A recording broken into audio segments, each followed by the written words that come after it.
नमस्कार मेरे YouTube के सारे प्यारे बच्चों। और आज मेरी क्लास में इस समय शाम्भवी, नमन और रूहानी मौजूद हैं। चौथा मैं खुद मौजूद हूँ। और आज हम पढ़ने जा रहे हैं जो हमारा चैप्टर था पॉलिनोमियल, उसकी हमारी तीसरी क्लास है। और बहुत लंबी लंबी क्लासेस ले रहा हूँ मैं। आज की क्लास थोड़ी सी छोटी रहेगी, 45 मिनट से लेके घंटे के बीच में। और नमन आप उसके बाद जा सकते हो बेटा, उसके बाद हम फिजिक्स को पढ़ेंगे, ठीक है। चलो बच्चों शुरू करते हैं। तो मैं अभी तक जो टॉपिक आप लोगों को बता रहा था उस टॉपिक का नाम था पॉलिनोमियल्स।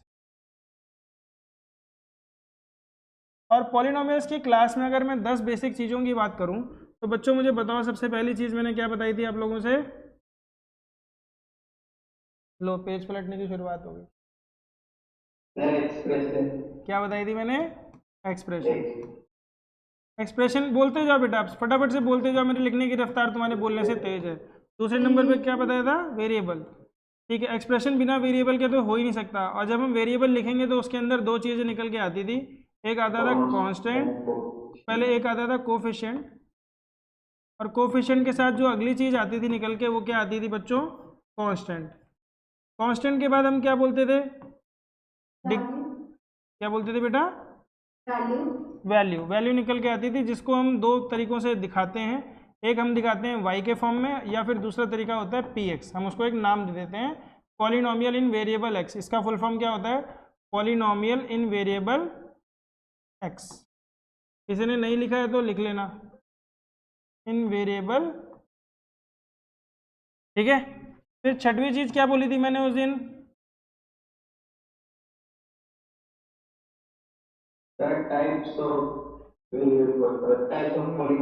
नहीं, टाइप्स की तो बात ही नहीं करी थी, डिग्री की बात करी थी। ठीक है, टाइप्स तो वो अलग टॉपिक चला गया, डिग्री की बात करी थी। डिग्री के बाद और क्या बात करी थी मैंने? टर्म्स। टर्म्स की बात करी थी। टर्म्स के बाद और किसकी बात करी थी? पॉलिनोमियल की ही बात करी थी। मैंने बोल दिया था पॉलिनोमियल क्या होते हैं। फिर एक और बात बोली थी मैंने, क्या थी वो? इक्वेशन। इक्वेशन के बाद हमने किसकी बात करी थी? Zeros. Zeros of the polynomial. और जीरोस ऑफ द पॉलिनोमियल में ही हम फिर आगे बढ़ गए थे, और हमने सबसे पहले लीनियर पॉलिनोमियल के बारे में पढ़ा था। और लीनियर पॉलिनोमियल का जो जनरल टर्म था वो क्या था? ax plus b. और इसका जो एक ही मैंने बताया था कि अच्छा मैंने एक बात बताना मैं भूल गया था, और आप लोगों को आज ध्यान दे देनी चाहिए कि जिस पॉलिनोमियल की जितनी डिग्री होती है, जिस पॉलिनोमियल की जितनी डिग्री होती है उसके उतने ही जीरोस होते हैं। उससे कम हो सकते हैं लेकिन मैक्सिमम उतने ही होते हैं। तो लीनियर पॉलिनोमियल की डिग्री 1, तो इसमें मैक्सिमम जीरोस कितने होंगे? अगर मैक्सिमम जीरोस की बात करूं तो मैक्सिमम जीरोस कितने होंगे बेटा? इसमें मैक्सिमम जीरोस होगा सिर्फ एक, और उसकी वैल्यू क्या होती है? -b/। इसके बाद हमने पढ़ा था क्वाड्रेटिक पॉलिनोमियल। इसके बाद हमने क्या पढ़ा था? Quadratic polynomial. और इसका हमने ग्राफ भी देखा था, याद होगा आप लोगों को। इसका हमने ग्राफ भी देखा था। तो ग्राफ इसका कैसे था? Straight line. कैसा था ग्राफ? Straight line. ठीक है। और इस तरीके से था हमारा y = ax प्लस बी। तो जीरोस क्या होते थे? -b/a। तो यहाँ से दो पॉइंट निकल के आते थे हमारे। एक निकल के आता था 0, b, और एक निकल के आता था -b/a, 0। यही मैंने फाइंड करने के लिए आप लोगों को होमवर्क दिया था, याद है? किसी को डाउट होता जाए रोकते जाना कि सर यहाँ पे आप आगे बढ़ गए। क्वाड्रेटिक पॉलिनोमियल की बात करेंगे तो इसका जो शेप था वो कैसा था बच्चों? पैराबोला।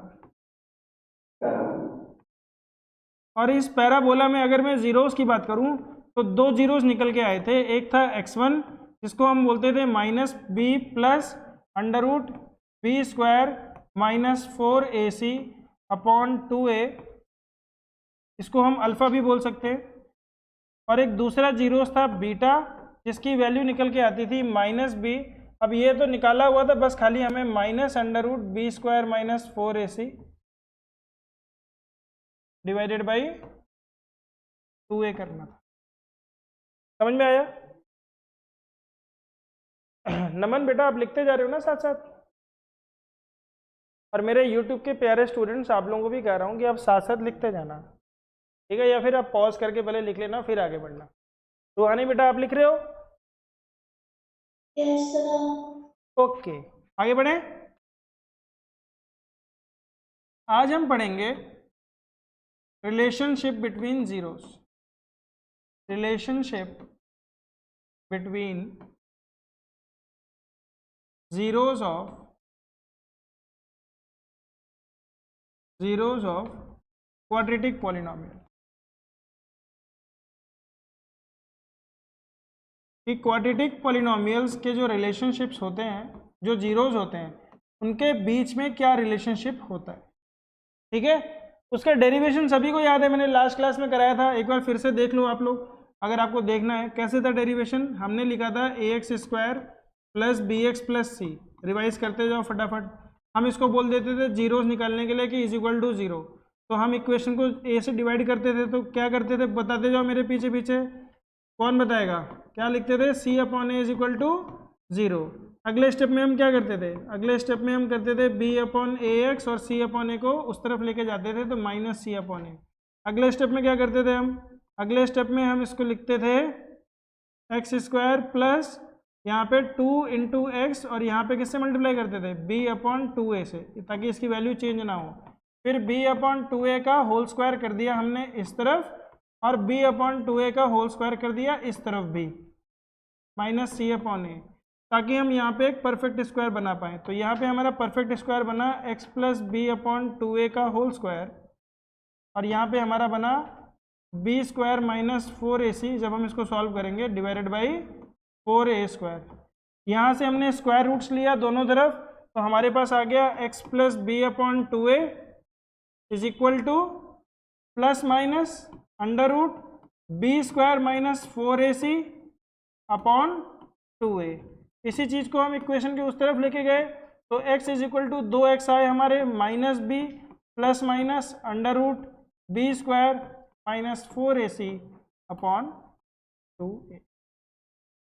ये डेरिवेशन तो सबको टिप पे रटी होनी चाहिए। ठीक है, किसी भी स्टेज के बाद क्या होता है, और मैं देख रहा हूँ हमारी क्लास में बहुत सिंसियर हो शाम्भवी बेटा, I really appreciate your hard work. बहुत अच्छे तरीके से जो भी मैं लिखता हूँ आप लिखते हुए, मैं आपको देखता हूँ लिखते हुए, आप जितना लिखोगे मेरे साथ साथ उतना ही आप बहुत अच्छा करने वाले हो। ठीक है, सभी स्टूडेंट्स के लिए यही आग्रह है कि जो कुछ मैं लिख रहा हूँ वो आपने भी लिखना है। ओके, ये लिख लिया साथ साथ? कोई बोल देगा कि सर कल तो लिखा था, तो कल तो बेटा हम नहाए भी थे, कल हमने खाना भी खाया था ठीक है, कल हमने खिचड़ी भी खाई थी, पर आज तो हम पनीर खा रहे हैं। नहीं, ठीक है। क्या बेटा? लिख लिया, बहुत बढ़िया। ठीक है, ध्यान से देखो बच्चों, अब हम रिलेशनशिप देखने जा रहे हैं। ठीक है, अल्फा और बीटा के बीच में, ये है अल्फा और ये है बीटा। अल्फा बीटा बेटा मैं x1 x2 से भी डिनोट कर सकता हूँ, और ये क्या है मेरे, मैं इसको बोलूँगा माइनस b, बोलते जाओ मेरे साथ, plus under root b² minus 4ac divided by 2a। और बीटा हमारा क्या है? Minus b minus under root b² minus 4ac divided by 2a। तो मैं सिर्फ दो चीज़ें करूँगा, मैं रिलेशनशिप में दो चीज़ें करूँगा। एक मैं करूँगा सम ऑफ रूट्स, क्या करूँगा? सम ऑफ रूट्स। और एक करूँगा मैं प्रोडक्ट ऑफ रूट्स। ठीक है, सम ऑफ रूट्स देखो बेटा क्या होगा, तो सम ऑफ रूट्स में मैंने लिखा minus b plus under root b² minus 4ac upon 2a, और सम कर रहा हूं मैं तो प्लस कर रहा हूं। प्लस किसे कर रहा हूं मैं? Minus b minus under root b² minus 4ac upon 2a।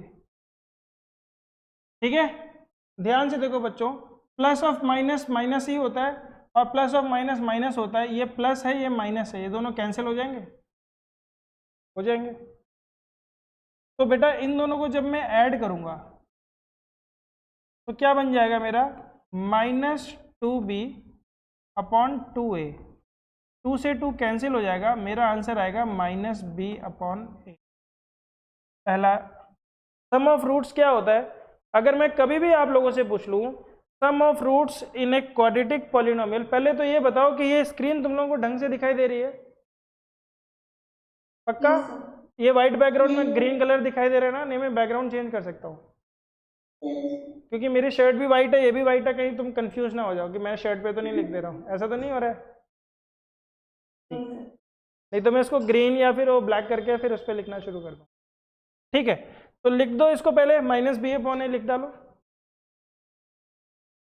मैं कोशिश करूंगा कैमरे में देखने की, एक्चुअली टीवी ऊपर लगा है तो मैं तुम लोगों को ऊपर देखता हूँ, तो पब्लिक को लगता है मैं ऊपर देख रहा हूँ, तुम लोगों को भी लगता है मैं ऊपर देख रहा हूँ। मैं ऊपर नहीं देख रहा हूँ, तुम लोगों को देख रहा हूँ, लेकिन अब मैं कोशिश करूंगा कि मैं कैमरे में घुस के देखूँ। पर कैमरा भी मेरा अजीब है, जैसे ही कैमरे में ज़्यादा देर घूरने लगता हूँ तो कैमरा फोकस मेरे पे मारने लगता है, फिर ब्लर हो जाती है स्क्रीन। तो इसको लिख डालो, रिटर्न। चलो बच्चों, अब प्रोडक्ट ऑफ रूट्स की बात करते हैं। ठीक है, प्रोडक्ट ऑफ रूट्स को मैं थोड़ा सा यहाँ पे लिख देता हूँ ताकि मेरे लिए आसानी हो जाए। Product of roots, product of roots को बेटा हम सम ऑफ रूट्स को हम अल्फा प्लस बीटा से डिनोट करते हैं। ठीक है, प्रोडक्ट ऑफ रूट्स को हम किससे डिनोट करते हैं? अल्फा बीटा से, यानी मल्टीप्लाई कर रहे हैं। मल्टीप्लाई करेंगे तो बेटा क्या होगा? Minus b plus under root b square minus 4ac। और तुम में से जिसको भी बी स्क्वायर माइनस 4ac लिखने में दिक्कत आ रही है, तुम ये मत समझना तुम्हें ही आती है, मुझे भी आती है इतना बड़ा नंबर ही है। ठीक है, minus b minus under root b square minus 4ac divided by, ध्यान से देखो बच्चों, ये a प्लस बी और a माइनस बी का फॉर्म है। तीसरी आइडेंटिटी याद है सभी को, लिखाई थी मैंने, a प्लस बी और a माइनस बी का, जिसमें a की वैल्यू क्या है आपकी? माइनस बी, और b की वैल्यू क्या है? Under root b square minus 4ac। तो a plus b a minus b का फॉर्म है, तो ये क्या बनता है? a square minus b square, यही बनेगा। तो a स्क्वायर कितना हो गया? माइनस बी का whole square minus b square, b square कितना बनेगा? तो under root b square minus 4ac का होल स्क्वायर डिवाइडेड बाई, ये 2a और 2a तो मल्टीप्लाई हो जाएंगे, तो ये 4a स्क्वायर हो जाएगा। ये समझ में आया? ध्यान से देखो, a plus b a minus b, a square minus b square हो गया, और नीचे तो मल्टीप्लाई हो गया 4a स्क्वायर हो गया। समझ में आ रहा है? बोलो बच्चों, समझ में आ रहा है? Yes sir. ओके, अब देखो बेटा, माइनस बी स्क्वायर, फिर इसको जब मैं ओपन करूंगा तो ये बन जाएगा minus b square plus 4ac, क्योंकि ये वाला माइनस इससे मल्टीप्लाई, देखो रूट और स्क्वायर तो कैंसिल हो जाएंगे, ये स्क्वायर और रूट आपस में कैंसिल हो जाएंगे, ये स्क्वायर और रूट आपस में कैंसिल हो जाएंगे, तो बी स्क्वायर माइनस 4ac में माइनस बी स्क्वायर हो जाएगा प्लस 4ac हो जाएगा, तो बी स्क्वायर कैंसिल हो गया। ये देखना फोन है, बी स्क्वायर कैंसिल हो गया, तो 4ac divided by 4a square आ गया। तो 4 से 4 कैंसिल हो गया, स्क्वायर से a कैंसिल हो गया, तो हमारा आंसर आया बच्चों c अपॉन। ठीक है, सम ऑफ रूट्स आया minus b upon a, product of roots आया c अपॉन ए। समझ में आ रहा है? बोलो बच्चों, नोट कर लिया? चलो ध्यान से देखो, फिर से लिख देता हूं यहाँ पे साफ साफ, sum of roots, sum of roots क्या हुआ बेटा? Minus b upon a, product of roots,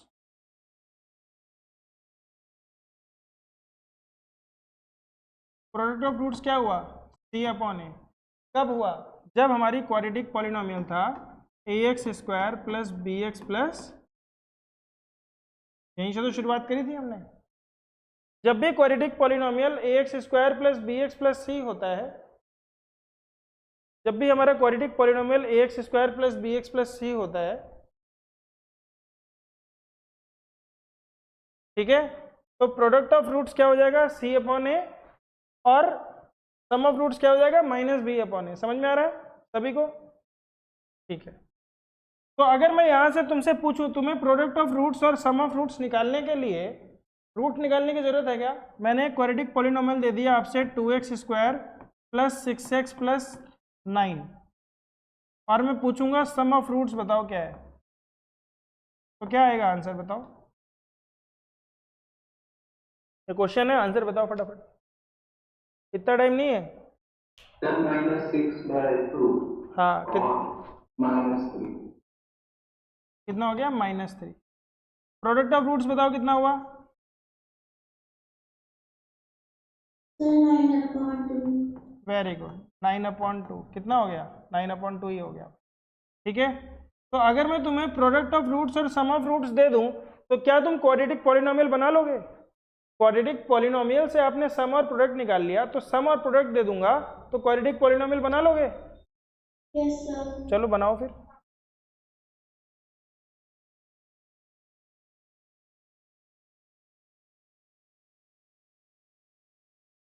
अंदर ढूंढो ना, मैं यहां से थोड़ी बताऊंगा, टाइम नोट कर लेना। ठीक है, ध्यान से देखो, या तुम ढूंढ दो BCD का है, देख लो यार,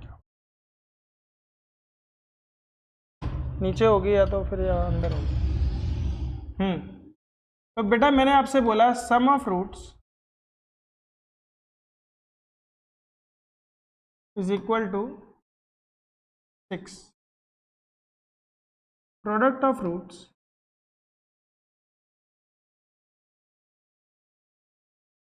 इज इक्वल टू 12। मुझे क्वाड्रेटिक पॉलिनोमियल बना के दिखाओ और आपका समय शुरू होता है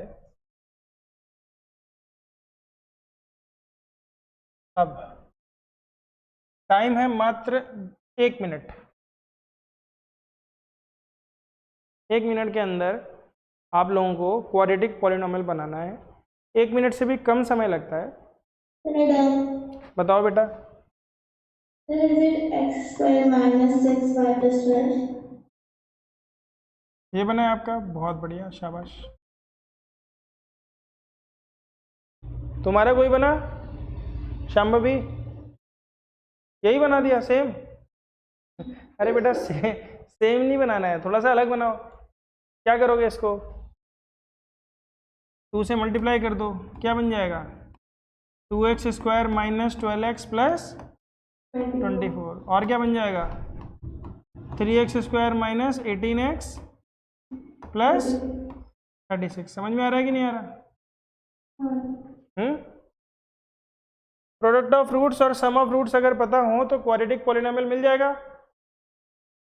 ठीक है, चलो शाबाश। एक और क्वेश्चन देता हूं, तो हम बोलेंगे sum of roots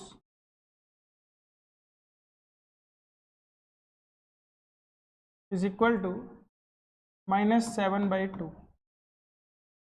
product of roots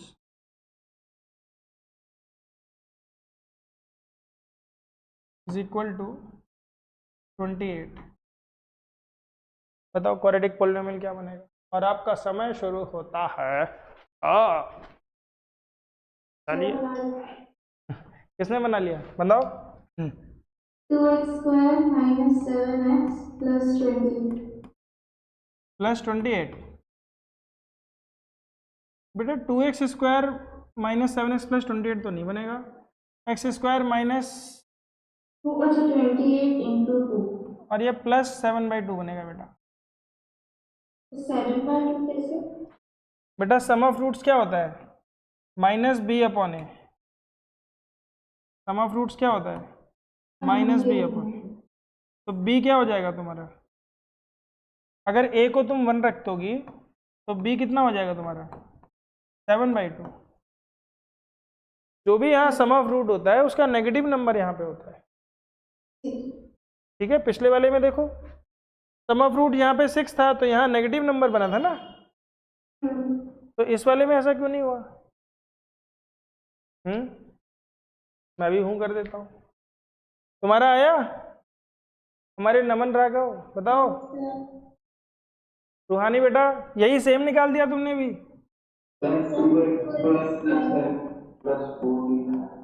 2x² + 14 आ रहा है।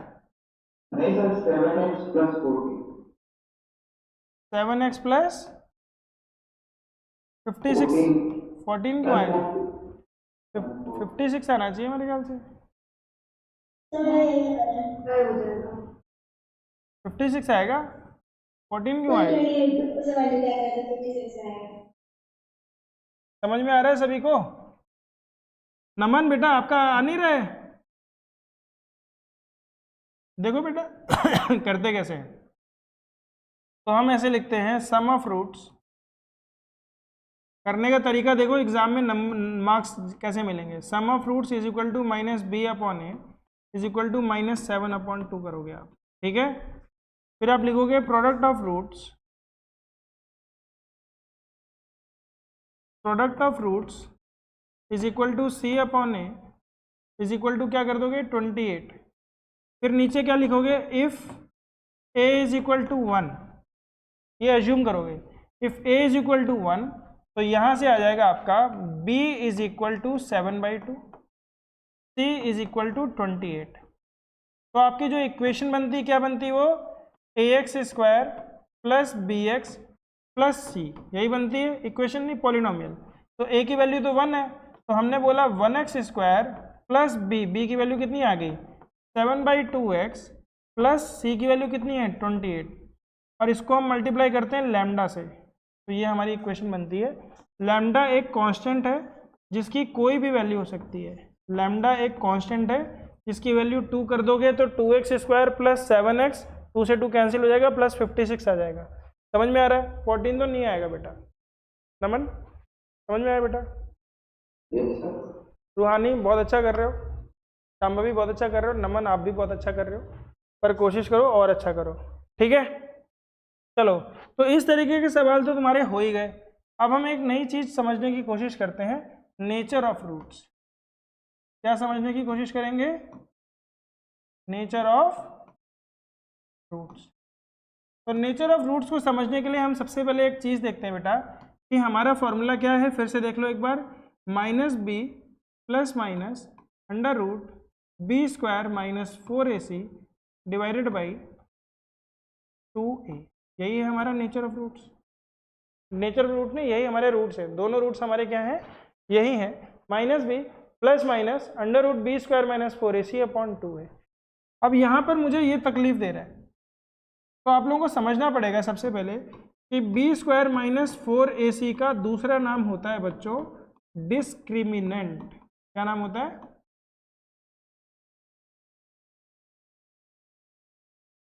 और शॉर्ट में हम इसी को बोलते हैं डी। शॉर्ट में क्या बोलते हैं? डी। और यही डी इसलिए भी बोलते हैं क्योंकि ये डिसाइडिंग फैक्टर है, यही डिसाइड करता है। ये क्या है? डिसाइडिंग फैक्टर है। किसका? ये क्या बोला इसने? ये क्या भूल गया? अच्छा, डिसाइडिंग फैक्टर, वहां से मैं कुछ खींच के ले आया। वो तो अच्छा है तुम लोग नहीं थे, नहीं तुम भी आ जाते स्क्रीन के बाहर। अच्छा है तुम लोग बीच में बैठे हो, कोने में बैठते, मैं यहाँ से सर का के ले आता, बोले AI है मेरे पास। समझ में आ रहा है बच्चों? तो हमारे पास डिस्क्रिमिनेंट क्या है? बी स्क्वायर माइनस 4ac, ठीक है। ये डिसाइडिंग फैक्टर है। क्यों डिसाइडिंग फैक्टर है? क्योंकि ये मास है अंडर रूट के अंडर है, ये अंडर रूट के क्या है? अंदर है। अंडर रूट के अंदर होने से क्या फर्क पड़ जाता है सर? 3 फर्क पड़ता है बेटा। बी स्क्वायर माइनस 4ac की 3 वैल्यू हो सकती है, या तो ये ग्रेटर देन 0 हो सकता है, या तो ये 0 के बराबर हो सकता है, या फिर ये 0 से छोटा हो सकता है। इन 3 केसेस के अलावा कोई केस बनता ही नहीं है। मैंने क्या बोला? मैंने बोला जो डिस्क्रिमिनेंट है इसकी 3 वैल्यूज हो सकती हैं, एक वैल्यू ग्रेटर देन 0, एक वैल्यू इज इक्वल टू 0, एक वैल्यू लेस देन 0। और कोई चौथा केस बनता है क्या? है कोई बताने वाला? किसी के मन में कोई सवाल हो? टाइम दे रहा हूँ, सोच लो कि सर ये भी हो सकता है। हो सकता है भाई, मैं नंबर लाइन पे सेंटर में आ सकता हूँ, मैं नंबर लाइन के पॉजिटिव साइड में आ सकता हूँ, मैं नंबर लाइन के नेगेटिव साइड में आ सकता हूँ। यही 3 ऑप्शंस हो सकते हैं किसी भी, है ना। चलो आगे बढ़े, बताओ शाम भी बेटा आगे बढ़ जाए। तो पहला केस लेते हैं बेटा जब बी स्क्वायर माइनस 4ac आपका ग्रेटर देन 0 होगा। तो इसका मतलब अंडर रूट ऑफ डी भी ग्रेटर देन 0 होगा, कोई ना कोई वैल्यू होगी ही होगी। तो ध्यान से देखो, minus b plus under root d divided by 2a। अब ये जो वैल्यू है ये दो प्रकार की वैल्यूज में आ सकता है, या तो ये परफेक्ट स्क्वायर हो और या फिर ये परफेक्ट स्क्वायर नहीं हो, या फिर हम उसको बोलेंगे not equal to perfect square. ध्यान से समझते रहना, कोई इतनी बारीकियां बताता नहीं है, पर मैं इतनी बारीकियां बता रहा हूं ताकि आपके कॉन्सेप्ट में घुस जाए कि मैं क्या देख रहा हूं। ठीक है, ये बताने की जरूरत भी नहीं है, वैसे काम इसके बगैर चल जाएगा, लेकिन अगर ये तुम समझ लोगे तो तुम्हारी एक अंडरस्टैंडिंग हो जाएगी कि जो चीज़ मैं देख रहा हूं, अगर मुझे कहीं भी क्वाड्रेटिक दिखेगी तो मुझे इसका दूसरा रूट के लिए मुझे क्या अप्रोच करनी पड़ेगी। तो ध्यान से देखो, अगर ये परफेक्ट स्क्वायर होता है मान लो, तो एक नंबर आपका जुड़ेगा और एक नंबर घटेगा, एक नंबर जुड़ेगा और एक नंबर घटेगा, परफेक्ट स्क्वायर बाहर आ जाएगा। अगर ये स्क्वायर रूट के अंदर परफेक्ट स्क्वायर है तो स्क्वायर रूट बाहर आ जाएगा और एक नंबर जुड़ेगा घटेगा, तो हमें क्या मिलेंगे, टू डिस्टिंक्ट रूट्स, या हम बोलेंगे टू डिफरेंट रूट्स मिलेंगे, टू डिफरेंट रूट्स, और उनका आपस में कोई रिलेशनशिप नहीं होगा। रिलेशनशिप वही होगा, sum of roots minus b upon a product of root c upon a, वही रिलेशनशिप के अलावा और कोई रिलेशनशिप नहीं होगा। टू डिफरेंट रूट्स मिलेंगे कब, जब डी आपका परफेक्ट स्क्वायर होगा। ठीक है, दूसरे केस में परफेक्ट स्क्वायर जब नहीं है तो इस केस में भी दो रूट्स मिलेंगे, लेकिन दोनों रूट्स एक दूसरे के कॉन्जुगेट होंगे, तो हम इसमें लिखेंगे टू डिफरेंट कॉन्जुगेट रूट्स।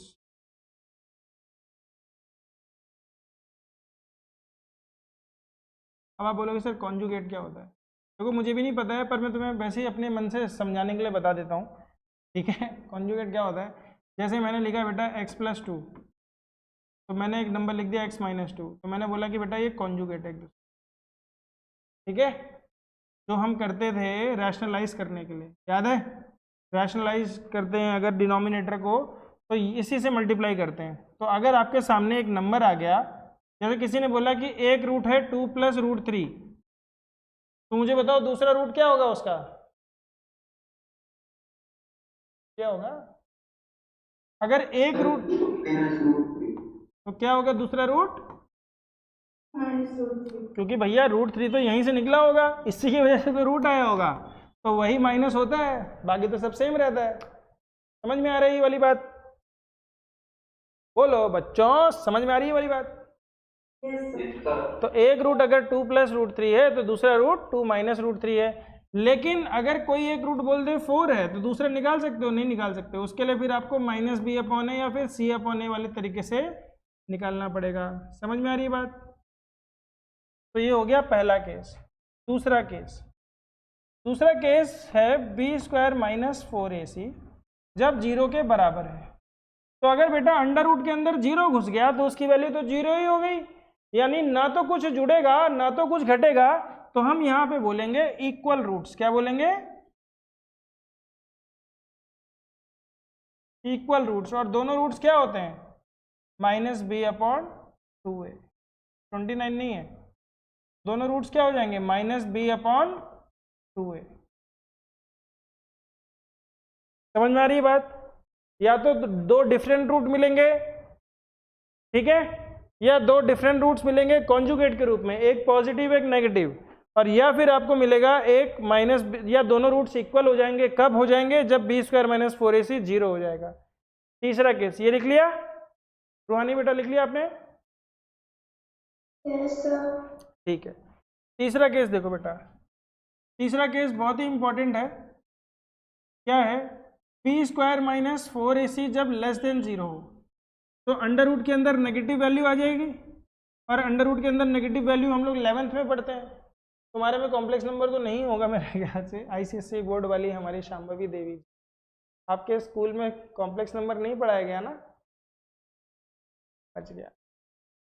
तो इसका मतलब क्या हुआ, हम यहाँ पे बोल देंगे नो रियल रूट।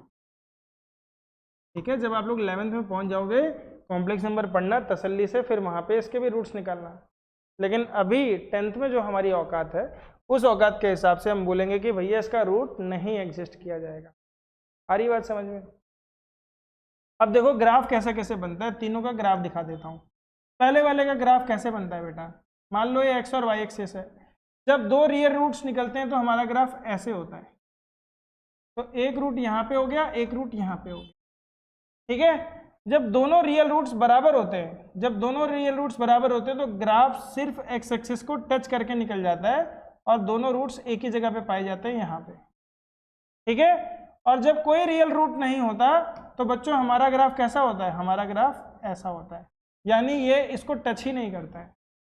समझ में आ रहा है? बी स्क्वायर माइनस 4ac पहले से ही ज़्यादा है। बी स्क्वायर माइनस 4ac पता है क्या है? ये है वर्टिकल ट्रांसलेशन।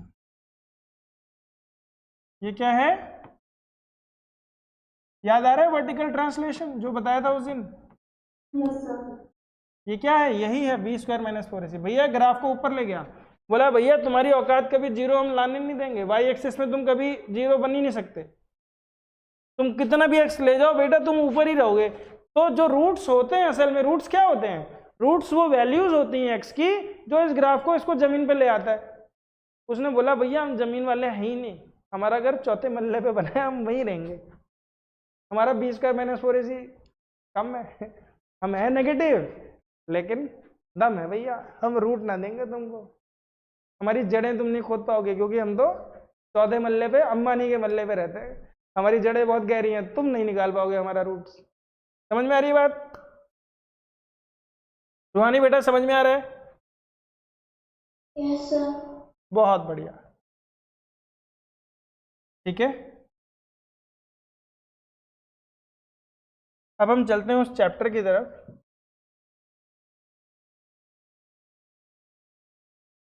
तुम लोग तो 10th में हो,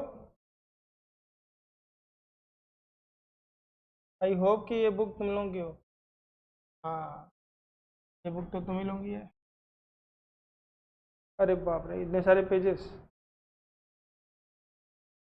इरेशनल नंबर तो विजिट कर चुके हो तुम लोग। पॉलिनोमियल कहाँ से शुरू था, यहाँ से शुरू था, ठीक है। अच्छा ग्राफिकल रिप्रेजेंटेशन तो मैंने बता ही दिया। रूट्स का मतलब एक बार फिर से बता देता हूँ, चाहे आपका क्यूबिक एक्सप्रेशन हो, चाहे आपका क्वाड्रेटिक हो, चाहे आपका लीनियर हो, रूट्स का मतलब बच्चों ये होता है कि वो एक्स की वो वैल्यू जिस पे ग्राफ की वाई वैल्यू 0 आ जाए, यानी ग्राफ एक्स एक्सिस को टच कर दे। ग्राफ एक्स एक्सिस को टच जहाँ पे भी करता है उस एक्स की वैल्यू को हम बोलते हैं रूट्स, उसी को हम बोलते हैं जीरोज। जीरोज क्यों? क्योंकि वहाँ पे वो उसकी वैल्यू को 0 कर देता है। समझ में आ रही है बात? क्लियर है? अब चलो यहीं से क्वेश्चन शुरू करते हैं। तो बेसिक मेरी तरफ से काफ़ी ख़त्म हो चुका है और इस पर मुझे मेहनत भी नहीं करनी पड़ेगी ज़्यादा। पॉलिनोमियल्स,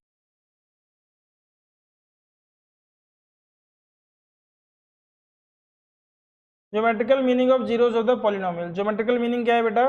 ग्राफ कहाँ पे 0 बनता है। तो -3/2 0 है तो हम बोलेंगे इसका 0 क्या हो गया, -3/2, ठीक है। इक्वेशन इसकी कैसे बन रही थी, 2x + 3, तो देखो -3/2 ही आएगा भाई। 2x + 3 का 0 क्या होगा, -b/a करोगे तो क्या होगा, -3/2, ठीक है। -b/a, 0 होता है, मैंने बताया था एक 0, b होता है पॉइंट। ये देखो ये तुम्हारे सामने कौन सा ग्राफ है, ये कौन सा ग्राफ है बताओ, क्या बोलेंगे इस ग्राफ को? पैराबोला। इतना बोलने का पैराबोला। पैराबोला में अगर आप देखोगे तो इसकी मिनिमम वैल्यू कहाँ पे निकल के आ रही है, दिखाता हूँ ध्यान से। मिनिमम वैल्यू बच्चों यहाँ पे निकल के आ रही है, ये इस ग्राफ की मिनिमम वैल्यू। इसके इस तरफ ये ऊपर जा रहा है, इसके उस तरफ ही ऊपर जा रहा है, तो इसी को बोलते हैं बेटा b² - 4ac पे जो वैल्यू निकल के आती है, -b/2a पे जो वैल्यू निकल के आती है। समझ में आ रहा है? ये वैल्यू जब ऊपर चली गई आपकी, इससे ऊपर चली गई तो आपके जीरोज आएंगे ही नहीं, यहाँ पे जीरोज आ रहे हैं आपके। अच्छा जब अब ये ग्राफ भी आपका, अच्छा बुक में दिया हुआ है मैं भी बता देता हूँ।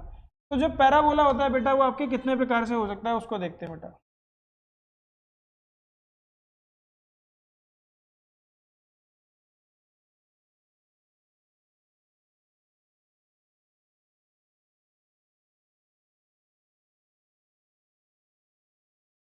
ठीक है, पैराबोला कितने प्रकार का हो सकता है इसको देखो बेटा। सबसे पहला बेसिक पैराबोला क्या है, ये एक्स स्क्वायर हो गया। क्या हो गया, ये एक्स स्क्वायर दिखाई दे रहा है। इसी पैराबोला को मैं दो स्टेप नीचे लेके आता हूँ, 2 स्टेप नीचे लेके आता हूँ, तो मैंने लिख दिया x square minus 2, x square minus 2 दिखाई दे रहा है। एक हो गया एक्स स्क्वायर, एक हो गया एक्स स्क्वायर माइनस 2। इसी पैराबोला को मैं उल्टा कर सकता हूँ, तो उल्टा करने के लिए बस मुझे माइनस एक्स स्क्वायर करना पड़ेगा, यानी एक्स के पहले जो कोफिशिएंट है उसकी वैल्यू को मुझे नेगेटिव करना पड़ेगा। देखो ध्यान से, ब्लू वाला ग्राफ दिख रहा है तुम लोगों को, जो ब्लू वाला ग्राफ है इसका भी क्या है, इसका एक्स का जो कोफिशिएंट है वो क्या है, नेगेटिव है। अगर ए की वैल्यू नेगेटिव है तो ग्राफ आपका ऊपर के नीचे की तरफ जाता है। इसी ग्राफ को 2 यूनिट ऊपर चढ़ा देता हूं मैं। 2 यूनिट ऊपर कैसे चढ़ाऊंगा, माइनस एक्स स्क्वायर प्लस 2 कर दूंगा। क्या कर दूंगा, प्लस 2 कर दूंगा। तो देखो यही ग्राफ 2 यूनिट ऊपर चला गया। ये वाला ग्राफ दिख रहा है आपको, ऑरेंज वाला। मैक्सिमम रूट्स कितने निकलेंगे, 2 ही निकलेंगे। मैक्सिमम रूट्स कितने निकल रहे हैं, 2 ही, क्योंकि 2 ही जगह पे 0 बन रहा है। समझ में आ रहा है, कंफ्यूज तो नहीं हो गए इतने सारे रंगों से। बोला सर होली गिलवा दी, समझ ही नहीं आ रहा है। समझ में आ रहा है, इसका और इसका जो ग्राफ नीचे की तरफ जा रहे हैं, इनका जो ये है इस तरीके से है।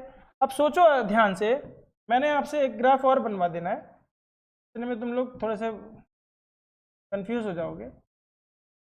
मैं आपके सामने एक ग्राफ मिटा के एक ग्राफ आपके सामने बनवाता हूं। मैंने आपसे बोला बेटा एक्स स्क्वायर प्लस 2। देखो बेटा, इस ग्राफ को अगर हम ऊपर ले गए तो इस ग्राफ का बी स्क्वायर माइनस 4ac क्या होना चाहिए, 0 होना चाहिए। क्या लगता है आपको, इस ग्राफ का बी स्क्वायर माइनस 4ac, अच्छा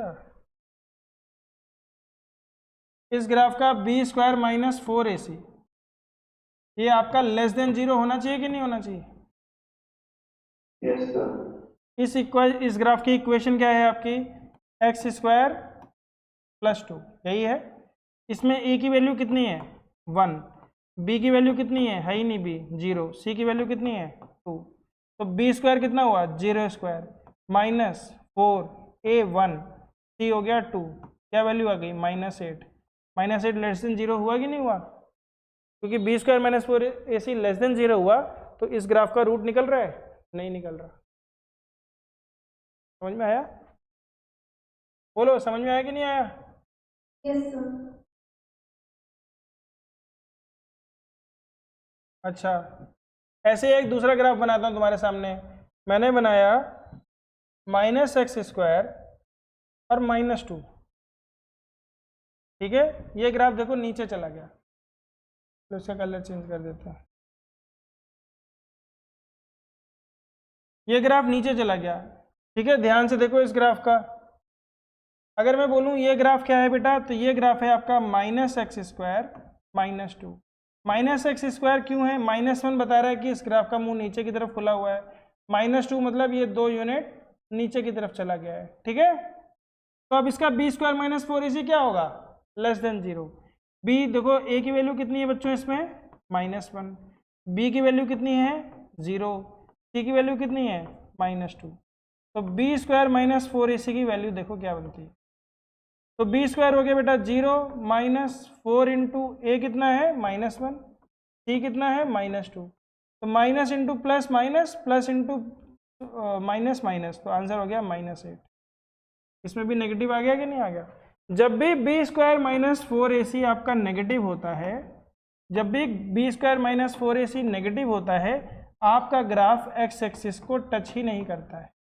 आपका ग्राफ एक्स एक्सिस को टच ही नहीं करता है, इधर इधर कहीं भी चलाएगा, टच नहीं करेगा। समझ में आया सभी को, ग्राफिकल मीनिंग समझ में आ गया।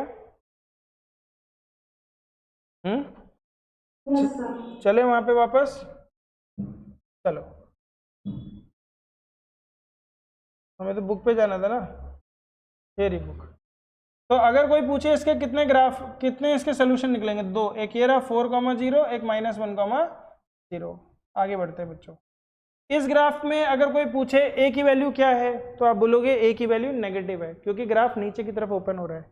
ग्राफ नीचे की तरफ ओपन हो रहा है और इसके दो रियल रूट्स दिखाई दे रहे हैं, इसमें भी दो रियल रूट्स दिखाई दे रहे हैं, पर ग्राफ ऊपर की तरफ मूव हो रहा है, तो मतलब ए पॉजिटिव है। ठीक है, ए नेगेटिव है, दोनों रूट्स इक्वल हैं। देखो दोनों रूट्स इक्वल हैं तो दोनों रूट्स एक ही जगह पे आ गए, दोनों रूट्स इक्वल हैं। कोई किसी भी टाइम पे बोले कि सर दो रूट्स हैं क्या, दोनों रूट्स हैं, पर दोनों रूट्स इक्वल हैं बच्चों। इसमें एक भी रूट नहीं है। ये वाला ग्राफ भी मैंने दिखा दिया आप लोगों को, दिखाया कि नहीं दिखाया? इसमें बी स्क्वायर माइनस 4ac क्या होता है? Less than 0। इसमें कितने रूट्स निकल के आएंगे? 3, 1 2 3। ये क्यूबिक है, इसमें कितने निकल के आएंगे? 3 है, पर तीनों के तीनों एक ही जगह पे हैं। इसमें कितने निकल के आएंगे? 2, 1 2। इसमें कितने निकलेंगे? 1 2 रूट्स, 1 2 3 रूट्स। स्ट्रेट लाइन का तो एक ही होता है, इसका एक रूट, 1 2 3 4। चलो एक्सरसाइज आ गई। The graph of y is equal to px are given in figure 2.10 below. For some polynomials px, find the number of zeros of px in each case. चलो पहले वाले की शुरुआत करो रूहानी बेटा, बताओ इसमें कितने जीरोस है? सर 0। कितने जीरो हैं बेटा?